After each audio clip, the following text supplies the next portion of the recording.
This is In the Fields. We're live here at the Colony in Dallas, Texas, before the Jacksonville Cannons take on the Dallas Roughnecks.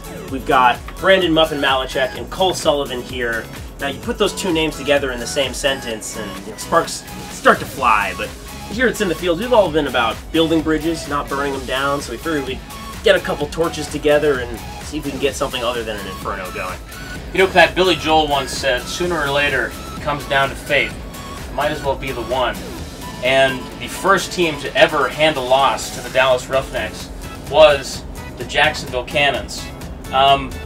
What happened in that game, Brandon? And before you answer, I want to go back to a tweet you made from May 12th, right after that game. At Big Muff Nuts, Zebras called 20+ fouls and dished out 3+ techs. Zero integrity calls. Misha's a pivoting ogre dick face. Stepping forward into the mark is lame. What are you kind of feeling? I think that was the heavily redacted version of that original tweet. And you know, it was an emotional loss, the first one in franchise history. You know, a little upset with how it came down the end, you know, down the stretch. But yeah, it wasn't my finest moment on the Twitter sphere. Cole, instant reactions. You were at the game. You were playing in that one? Yep. How'd you feel, you know, waking up and reading this? Sure. Well, I mean, I loved it because it just, you know, highlights the hypocrisy in Ultimate. I mean, one thing that wasn't in that tweet was that Brandon actually had one of the techs for his team, and which required him shoving Nisha in the chest and getting a 20-yard penalty. So immediately after him getting a tech, and their team actually out fouling us 15-12, he takes to Twitter, posts that, and you know, it's just really it's accentuated everything about the hypocrisy of Ultimate. And the first one to the Twitter feed gets the reactions, gets the likes. That's why TK had to call him out on it. But don't you respect a man who shoves someone in the chest and not the back? At the very least. Oh yeah, at least he did it to his face. You gotta love it. Yeah, okay, we can agree on that, yeah, right? No problem with that. All right. You said TK then joins in, your teammate Tyler Kunza. He chimes in, Muffin, please, it's not 2008 anymore. We get you were salty that Misha shut your sorry ass down, but complaining won't help. Grow up. Well, that's a rough one. Yeah, I think that it was just a physical game, and that, you know, there are a couple things to think about when you play Jacksonville. First is, you know, cover the face. You don't want to get hit, you know, hit in the nose. Second is try not to get tackled. And then third is, you know, if you keep the shit talk up, you'll probably get ejected. So you really got to, you know, step lightly. Was there some home cooking on that first game? Well, so usually with our refs, before the game, we usually take them out to dinner, treat them to everything. If you actually ever come early to our fields, you'll see under each cone there's a $100 bill, and only the refs know that those were there. So it's $800. yeah, no, we definitely pay off our refs.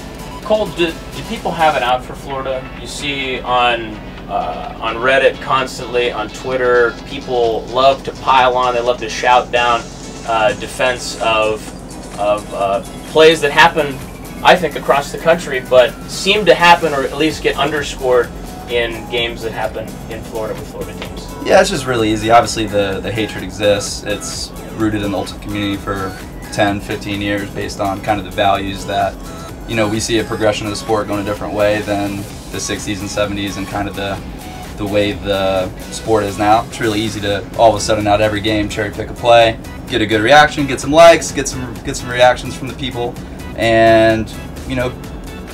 But if you actually looked at the entire league, cherry pick plays from other teams, and you could put a compilation together of plays of us getting backpacked and other teams doing things across the league that are the exact same. They just don't have a Jacksonville Cannon jersey on, so it doesn't get the same reaction. All right, now Muffin, now you've played against Cole for many years now, going back to your college days. Would you say that he is more or less of a cheater now than he was when you were playing him when you were in Wisconsin?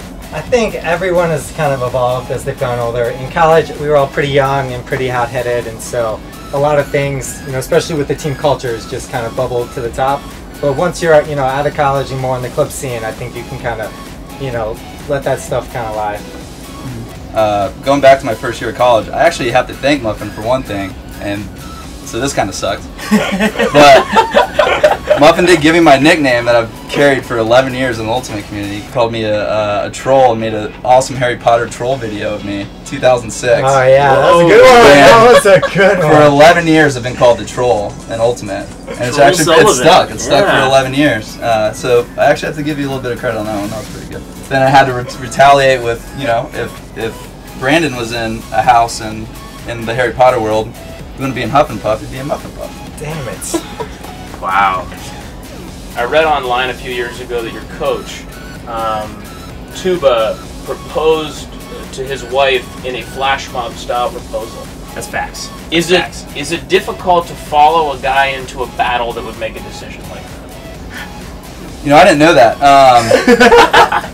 That changes Dude, everything. if you guys have an extra Roughnecks jersey and they got an open spot, maybe I'll switch teams. Because now I don't know if I can go back out and join a team knowing that's a flash mob some like proposal. cotton tees with the sleeves ripped off. I don't know if that's. They do have one hell of a cute baby. If you've ever seen this kid, it is freaking adorable. So I guess I can forgive him for that. All right. Well, thanks so much for coming onto the Roughnecks bus here, Cole. Wanted to extend a little token of our gratitude to It's you. gonna be nice, isn't it? Dear God. I mean, probably it's Jim. It's a Yeah. little, Yeah. Yeah, that's too easy. So we've got the Roughnecks, we've got the Cannons. Thank you so much to Muffin. Thank you so much to Cole. Yeah, man. And I can understand you maybe don't want to drink that on camera, but we're gonna make sure he does off. Or else we will have our word on Twitter. Yeah. And then Muffin will have just clear the lane on Twitter assassinations on that one.